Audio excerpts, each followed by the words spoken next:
राजस्थान में संगठनात्मक विस्तार को लेकर 2 दिन से दिल्ली में गहमा गहमी है। लगातार बैठकों का दौर जारी रहा और हमारे साथ पीसीसी चीफ गोविंद डोटासरा हैं, जो इन पूरी मीटिंग्स में शामिल थे।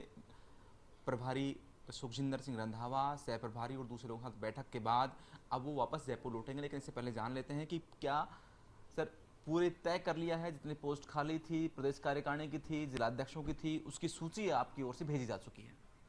जो हमारे 40 जिलाध्यक्ष बनने हैं उसमें से 13 हमारे बने हुए हैं। उसके अलावा जितने भी जिलाध्यक्ष थे उन पे हमने जो एक्सरसाइज की थी उसके प्रस्ताव हमने कल केसी वेणुगोपाल जी से चर्चा करके हम दे रहे हैं।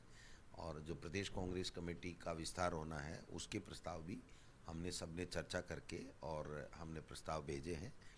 तो ये संगठन का काम था। केसी वेणुगोपाल जी से हमका मिलना प्रस्तावित था, तो कल रंधावा साहब और तीनों सह प्रभारी और हमने मिलकर के जो कांग्रेस की संगठन में अब तक जो संगठन बनाया गया है उसके बारे में विस्तार से उनको जानकारी दी है और उनको प्रस्ताव दिया है कि राहुल गांधी जी आएँ और हम सब बूथ अध्यक्ष और ब्लॉक और मंडल अध्यक्षों के साथ में हम एक जुलाई के तीसरे सप्ताह में एक बैठक करना चाहते हैं चुनाव से पहले।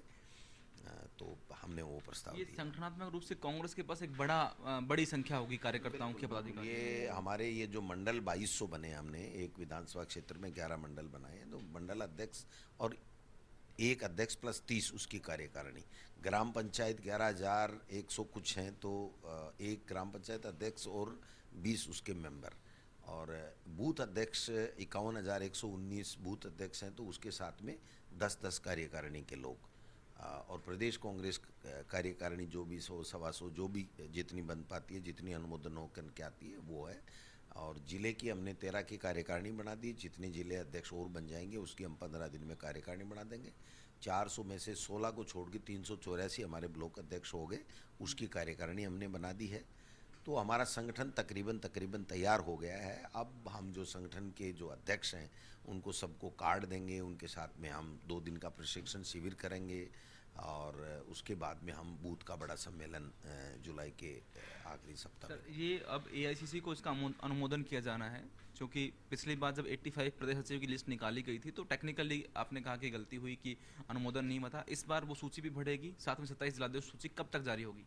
अब ये तो पार्टी आलाकमान जो भी अपना अध्ययन करके डिस्कस करके उसके बाद में जब भी अनुमोदन कर देगा जल्दी हम उम्मीद करते हैं, जल्दी उम्मीद करते हैं। अब ये तो पार्टी आलाकमान का काम है, 2 दिन में करे, 3 दिन में करे, 1 दिन में करे, 4 दिन में करे, बट जल्दी हो जाएगा। प्रदेश कार्यकारिणी में करीब 150 के आसपास संख्या है जो आपने भेजी है। नहीं, कह नहीं सकते अभी, क्योंकि हमने प्रस्ताव दिया है। उसमें जो भी आलाकमान को निर्णय करना है कि उसमें वो प्रस्तावित है, वो निकालनी है, ऐड करना है, घटाना है, वो उनका विशेषाधिकार है। सर, अभी तक जो 16 जो सालासर में 1 तारीख को मीटिंग है एमएलएज की, उसमें सिर्फ एमएलएज को बुलाया गया है। अभी तक सूचना उनके पास नहीं है, तो वो फाइनल है? नहीं, अभी हमारा प्रस्तावित है, बट हम लोग तैयारी कर रहे हैं। हम आज रात को मुख्यमंत्री जी और हम सब मिलकर के चर्चा करके इसको रात को फाइनल करेंगे और 1 और 2 का हम मोस्ट प्रोबेबिलिटी होगा, तो कल हम सूचित कर देंगे सब। यानी कल एमएलएज के पास सूचना चली जाएगी, इसमें सिर्फ एमएलएज होंगे।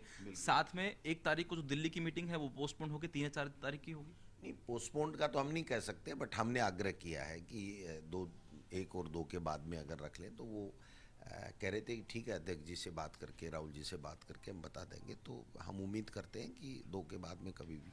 2 चीज़ों पर बात हुई। एक तो जो नियुक्तियां आप कर रहे हैं उसमें मूल वोटर का आपने ध्यान रखा है कि मूल वोटर जो है उसमें ज़्यादा से ज़्यादा लोगों को प्रतिनिधित्व मिले। साथ में जो लोग नाराज़ थे या ऊपरी लेवल पर, जिस तरह रंधावा जी ने कहा कि ऊपर के जो नेता हैं उनमें 1-2 लोग नाराज़ हैं, तो उनको किस तरह संतुष्ट करना है? नहीं, कोई है ही नहीं नाराज कांग्रेस में। नाराज वाला तो कॉलम ही जो है ना वो बीजेपी में शिफ्ट हो गया। हमारे कोई नाराज नहीं है, सब राजी हम तो। तो एक मूल वोटर वाले कितने प्रतिनिधित्व उनको देना? मूल वोटर क्या, कांग्रेस तो 36 कौमों को साथ लेकर के चलती है, तो निश्चित रूप से हम सभी लोग हैं। पहले कुछ समय बीजेपी के बहकाव में आ गए थे लोग बाग, तो कांग्रेस को वोट नहीं दिया। तो अब तो सबके सामने आ गया कि मोदी जी और आरएसएस जो है झूठ की राजनीति करता है, धर्म के आधार पर बांटने की राजनीति करता है, संवैधानिक संस्थाओं का दुरुपयोग कर रहा है और देश के लिए कुछ भी ऐसा नहीं कर पा रहा है जिससे लोगों को उम्मीद थी। तो अब गजेंद्र सिंह शेखावत राजेंद्र राठौड़ से कह रहे हैं कि, या उनके लिए कह रहे हैं कि अगर ये जीत जाते हैं तो मैं 46,000 करोड़ दूंगा, ऐसे वीडियो। वो तो उन पे तंज कस रहे हैं, क्योंकि राजेंद्र जी राठौड़ और गजेंद्र सिंह जी दोनों ही अपने आप को मुख्यमंत्री के दावेदार मान रहे हैं। तो गजेंद्र सिंह जी राठौड़ प्रदेश अध्यक्ष बनना चाह रहे थे, बट उनकी नहीं चल पाई, और राजेंद्र जी राठौड़ कोमे में या राजपूत कोटे में वो आ गए, तो अब उनका तो स्कोप खत्म हो गया। तो उन पे तंज कस रहे थे कि इनका राज ला दो तब 46,000 करोड़ दूंगा, और जनता को चिढ़ा रहे थे कि अगर तुमने वोट नहीं दिया तो ईआरसीपी लागू नहीं करूंगा, 46,000 करोड़ रुपए मैं नहीं दूंगा। वो भूल गए उस वक्त कि ये पैसा जनता का है, गजेंद्र सिंह राठौड़ का पैसा यहाँ पे नहीं है जो वो 46,000 करोड़ देने की बात कर रहे हैं। सर एक आखिरी बात कि जो कंपेनिंग कमेटी दूसरी कमेटियों का जो चयन होना है वो कब तक होगा? वो पार्टी आलाकमान तय करता है, जब भी करेगा।